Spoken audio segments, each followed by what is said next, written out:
বন্ধুরা, তোমরা যারা এসব একঘেয়েমি গল্প শুনতে শুনতে ক্লান্ত হয়েছ, তাদের জন্য নিয়ে এসেছি একদম খোলামেলা অডিও গল্প। এসব অডিও গল্পের ওয়েবসাইটের লিংক কমেন্ট দেয়া আছে, আর কিভাবে সাইট থেকে গল্প শুনবে সেটার টিউটোরিয়াল দেয়া হলো। সাইটে ঢোকার পরে এরকম বিজ্ঞাপন আসলে এখান থেকে কেটে দিবেন। যে গল্প শুনতে চান সেটাই ক্লিক করার পর যদি অন্য জায়গায় নিয়ে যায় তাহলে ব্যাক বাটন চাপ দিতে হবে। তারপর আবার গল্পের উপর ক্লিক করতে হবে। তারপর এই জায়গা থেকে প্লে বাটনে ক্লিক করতে হবে।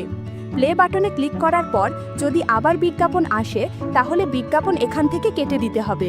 আমি ব্যাগ থেকে গামছা আর একটা শাড়ি বের করে বাথরুমে ঢুকলাম। জলের ধারা গায়ে লাগতেই মনে হচ্ছিল সব ক্লান্তি ধুয়ে যাচ্ছে। স্নান শেষে গা মুছতে মুছতে আয়নার সামনে নিজেকে একটু গুছিয়ে নিই। তারপর ভেজা চুলে শাড়িটা গুছাতে গুছাতে বেরিয়ে এলাম। জামাকাপড় ভেজা ছিল বলে গায়ে জড়সড় লাগছিল কিছুটা। আমার নাম লতা মণ্ডল, বয়স 30 পেরিয়েছে। আয়নায় তাকালে ভাবি চুলে কয়েকটা সাদা ধরেছে ঠিকই, কিন্তু নিজেকে আজও ফুরিয়ে যাওয়া মনে হয় না। গায়ের রং ফর্সা, উচ্চতা মাঝারি, কিন্তু হাঁটার সময় মানুষ এখনো তাকিয়ে থাকে। চলার মধ্যে একটা ছন্দ আছে, আর কথার ভঙ্গিতে মাঝে মাঝে কড়া সুর আসে। তবে কাউকে ভালো লেগে গেলে সেই গলার সুরও অনেকটা বদলে যায়। আমি শহরের মেয়ে না। 7 বছর আগে স্বামী রেখে ছেলেকে গ্রামে রেখে এসেছি। ছেলের নাম রতন, এখন ক্লাস 3-তে পড়ে। আমার বাবা মায়ের কাছেই থাকে। হারান মণ্ডল আমার স্বামী, মাঠে কাজ করে। সন্ধ্যায় ফিরলে তার শরীরে একটা আলাদা গন্ধ লেগে থাকে। সংসারে টানাটানি ছিল, পেট চালাতে শহরে চলে আসা। ভাবছিলাম অন্তত ছেলেটার মুখে ভাত দিতে পারবো। শহরের বাড়িগুলোতে কাজ করতে এসে বুঝেছি এখানে শুধু বাসন মাজার কাজ না, নিজেকেও সবসময় পরিচ্ছন্ন ও পরিপাটি রাখতে হয়। প্রথম যে বাড়িতে কাজ নিয়েছিলাম সেখানে মালিক ছিলেন বিজয় দত্ত। তার স্ত্রী অফিসে যেতেন আর উনি বাড়িতেই থাকতেন। একদিন দুপুরবেলা কাজ করতে করতে বললেন, তুই তো অনেক কষ্ট করিস লতা, তোর স্বামী কিছু দেয় না? আমি কিছু বলিনি, চুপ করে তাকিয়েছিলাম। উনি হাতে 500 টাকা দিলেন, বললেন, এইটা রাখ, আজ শুধু একটু গল্প করিস আমার সঙ্গে। সেই দিন আমি বুঝেছিলাম এই শহরে অনেকেই মানুষ দেখে না, দেখে তাদের প্রয়োজন। এরপর বহুজনের নাম শুনেছি, সুবীর, রঞ্জিত, অমল, শ্যামল। কেউ সাহায্য করতে চেয়েছে, কেউ বন্ধুত্ব করতে। আমি সব কিছু বুঝেও কখনো খুব কড়া হইনি, কারণ এই শহরে একা মেয়েদের বাঁচতে হলে অনেক হিসেব করে চলতে হয়। এইবার নতুন কাজ পেলাম এক একা ছেলের বাসায়। নাম অর্জুন নাথ, বয়স 24, ভার্সিটিতে পড়ে। বাবা মা কলকাতায়, সে এখানে একা থাকে। প্রথম দিন দরজা খুলে আমায় দেখে একটু থমকে গেল। মাথা থেকে পা পর্যন্ত চোখ বুলিয়ে নিয়ে বলল, আপা বলবো না তো আপনাকে, বেশ স্মার্ট লাগছেন। আমি একটু হেসে মাথা নিচু করে বললাম, দাদা, কাজের জন্য এসেছি। নাম লতা। ছেলেটার চোখে এক ধরনের কৌতূহল ছিল, তবে সেই কৌতূহলের ভেতরে আবার একটা ভদ্রতা মেশানো। এমন চাহনি আগেও দেখেছি, কিন্তু ওর চোখে একটা বেখিয়ালি কোমলতা ছিল। ঘরদোর ঘুরিয়ে দেখালো, কিচেন, ডাইনিং, বেডরুম সবই বেশ গোছানো। তবু কোথাও যেন একা থাকার ছাপ লেগে আছে। সপ্তাহে 4 দিন এলেই হবে, বলল সে। আপনি ভালো রান্না করেন তো? আমি মাথা নেড়ে বললাম, চেষ্টা করি দাদা। সে বলল, ভালো করলে বকশিশ থাকবে। আমি ঘর মোছা শুরু করলাম। কাজ করতে করতে বুঝতে পারছিলাম ছেলেটা কাছাকাছি ঘোরাফেরা করছে। হঠাৎ জিজ্ঞেস করলো, আপনি গ্রামের মেয়ে? আমি বললাম, হ্যাঁ দাদা, নদিয়া জেলা। জামাই আলাদা থাকে, এখন ছেলেকে নিয়েই ভাবি। সে চুপ করে গেল, তারপর হঠাৎ বলল, আপনাকে দেখলে মনে হয় আপনি খুব শক্ত মেয়ে। আমি হেসে বললাম না কিছু, শুধু চোখ নামালাম। ভিতরে কেমন যেন হালকা কাঁপুনি উঠল। এই শহর, এই ফ্ল্যাট আর এই একলা দুপুর সব মিলিয়ে মনে হচ্ছিল কিছু একটা ধীরে ধীরে বদলে যাচ্ছে। আমি তো এমনিতে চুপ করে থাকি না, তবে কারো চোখে যদি নিজেকে নতুনভাবে দেখি একটু থেমে যাই। চা বানাতে যেতেই পেছন থেকে অর্জুন বলল, 1 কাপ আমাকেও করবেন? আমি বললাম, কাজের লোকের চা তো আর মালিকেরা খায় না। সে হেসে বলল, আপনি কাজের লোক না, আপনি অনেক আলাদা।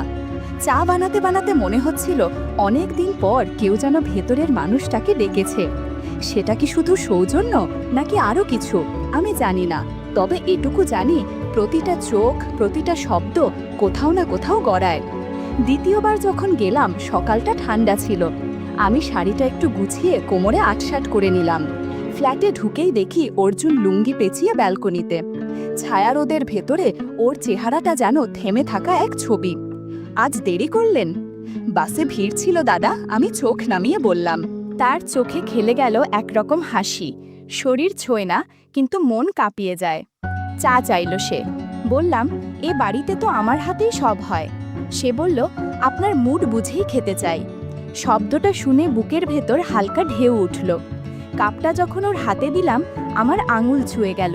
সেই 1 সেকেন্ড অনেক কিছু বলল। আপনার আঙুলগুলো খুব সুন্দর, বলল সে। আমি হেসে বললাম, কাজের মেয়ের আঙুলেও কেউ সুন্দর খোঁজে? সে বলল, যারা দেখে না তারা জীবনের আসল স্বাদ বোঝে না। ঘর মোছা শুরু করলাম। সে এসে সামনে বসে বলল, আপনি এত সুন্দর হয়ে কাজ করেন কিভাবে? আমি থেমে বললাম, যার চোখ থাকে সে দেখে, যেমন আপনি দেখেন, তাই না? সে মুচকি হেসে বলল, আপনার চোখেও অনেক কথা জমে থাকে। ঘরদোর গুছিয়ে বেরোতে যাব, সে বলল, একটু বসবেন? আমি জানালার পাশে বসে আঁচল ঠিক করছিলাম। তখন সে হেসে বলল, এই আঁচল ঠিক করাই তো আসল জাদু। আমি কিছু বলিনি, শুধু একটা মৃদু কাঁপুনি বুকের ভেতর বয়ে গেল।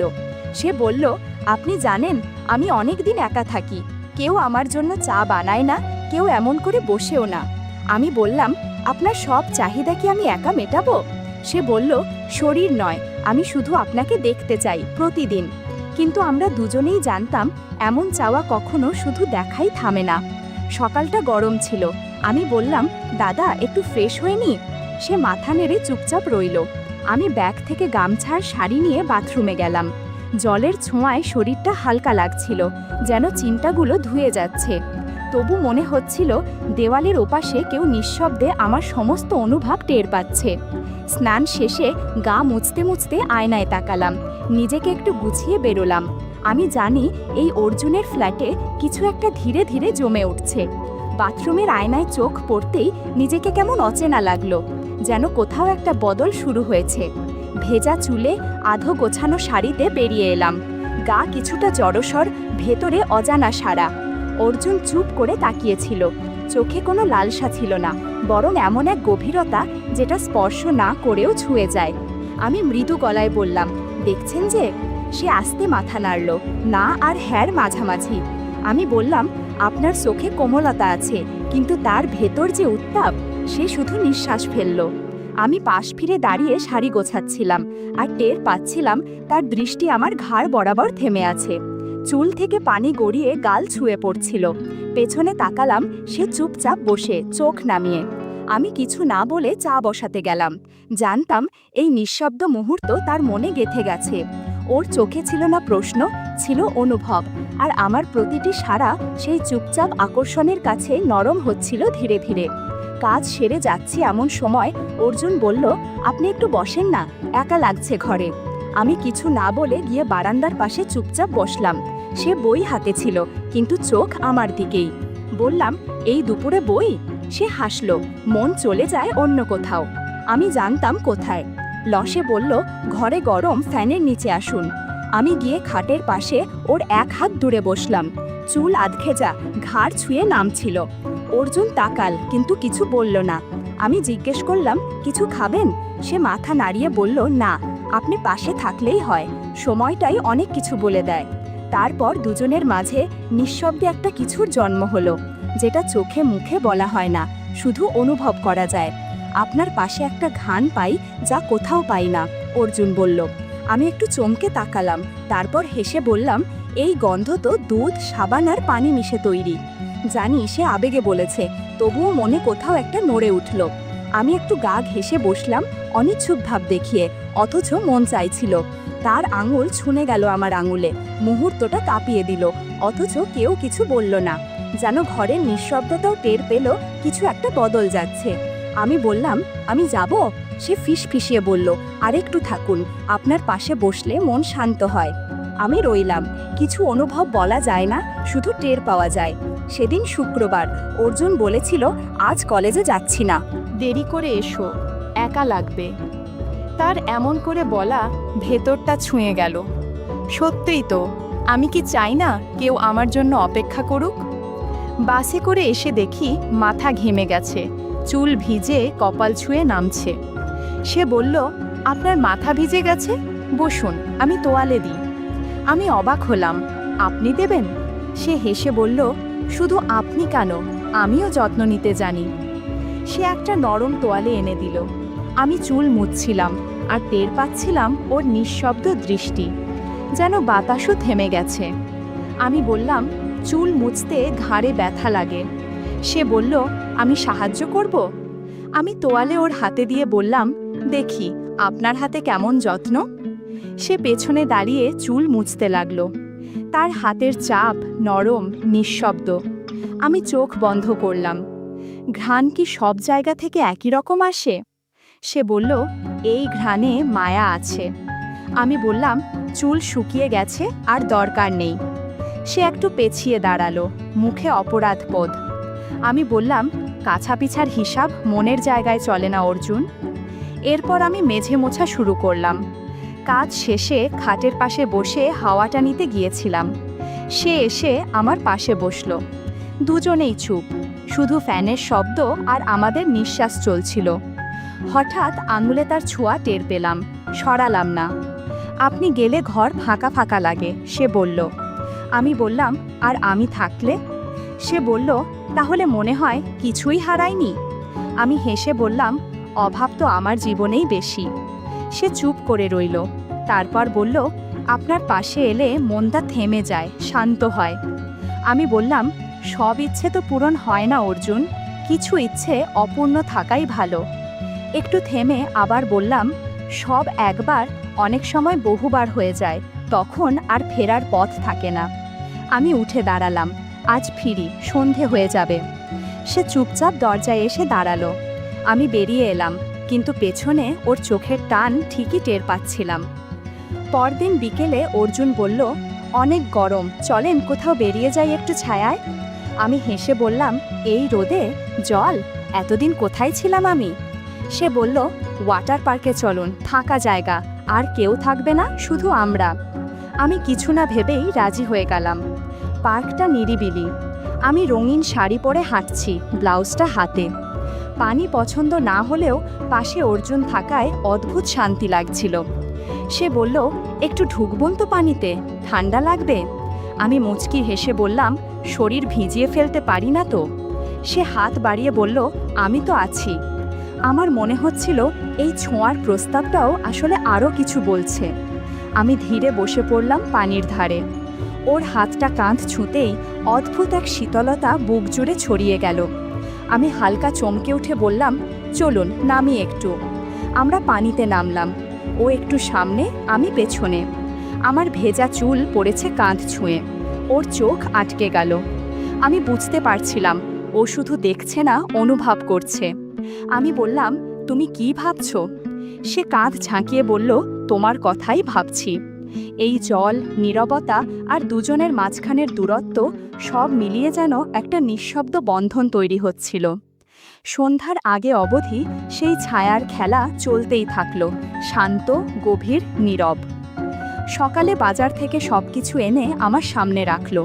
তারপর হঠাৎ বলল, লতা, তুমি আজ কোথাও যাবে না, দরকার থাকলেও নয়, আমার মন খারাপ, তুমি থাকো। আমি থমকে গেলাম, এত সরাসরি করে তো কখনো বলেনি। আমি হেসে বললাম, আমার কোথাও যাবার সময় কোথায়? কিন্তু সত্যি বলতে, ওকে ছাড়া এই ফ্ল্যাটটা আমার কাছেও আজকাল ফাঁকা ফাঁকা লাগে। চোখ নামিয়ে বাইকে উঠলাম। এক ধরনের শান্ত আবেশ ভর করল মনে। রেস্টুরেন্টে বসতেই অস্বস্তি লাগছিল, ঘাড় শক্ত হয়ে এলো। সবাই যেন তাকিয়ে আছে। অর্জুন নীরবে তাকিয়েছিল। আমি মুখ ফেরিয়ে চায়ে চুমুক দিলাম। হঠাৎ ও ফিসফিসিয়ে বলল, এতদিন কোথায় ছিলে? ভেতরটা কেঁপে উঠল। আজ তার চোখে আমি আর পরিচিত কাজের মেয়ে নই, বরং এমন কেউ যার জন্য অপেক্ষা করেছিল সে। রেস্টুরেন্ট থেকে বেরোনোর সময় একজন পাশ থেকে বলল, চেনা লাগে আপনাকে? অর্জুন দ্রুত বলল, আমার আত্মীয়া, গ্রাম থেকে এসেছে। লোকটা চলে গেল, কিন্তু আমি বুঝলাম এই সম্পর্ক বাইরের চোখে কতটা ভঙ্গুর। ফ্ল্যাটে ফিরে আমি চুপচাপ ভিতরে চলে গেলাম। পরদিন সকালটা ছিল শান্ত। অর্জুন কলেজে যায়নি। রান্নার ঘ্রাণে ঘর ভরে উঠেছিল। হঠাৎ কলিং বেল। অর্জুন জানালায় উঁকি দিয়ে বলল, মা এসেছে। আমি থমকে গেলাম। ও ইশারায় ভেতরে যেতে বলল। রান্নাঘরের পেছনে গিয়ে গুটিসুটি মেরে বসে থাকলাম। বাইরে মা জিজ্ঞেস করছে, ঘরে নারীর গন্ধ কেন? অর্জুন কিছুতেই ঠিক করে উত্তর দিতে পারছে না। আমি ভিতরে ঘেমে কাঁপতে কাঁপতে বসে। অবশেষে মা চলে গেলেন। দরজা বন্ধ করে অর্জুন চুপচাপ দাঁড়িয়ে রইল। তারপর বলল, তুমি কেন ছিলে? মা সন্দেহ করেছে। আমি জানি এসব তোমার আগেও হয়েছে। আমি চুপ করে রইলাম। সে এগিয়ে এসে বলল, তোমাকে হারাতে চাই না, ভয় পেয়েছি শুধু। এমন করে আগে কাউকে ভালোবাসিনি। আমি শান্ত গলায় বললাম, তুমি সন্দেহ করেছো আর আমার অতীত টেনেছো, যেখানে দায়ী আমি ছিলাম না।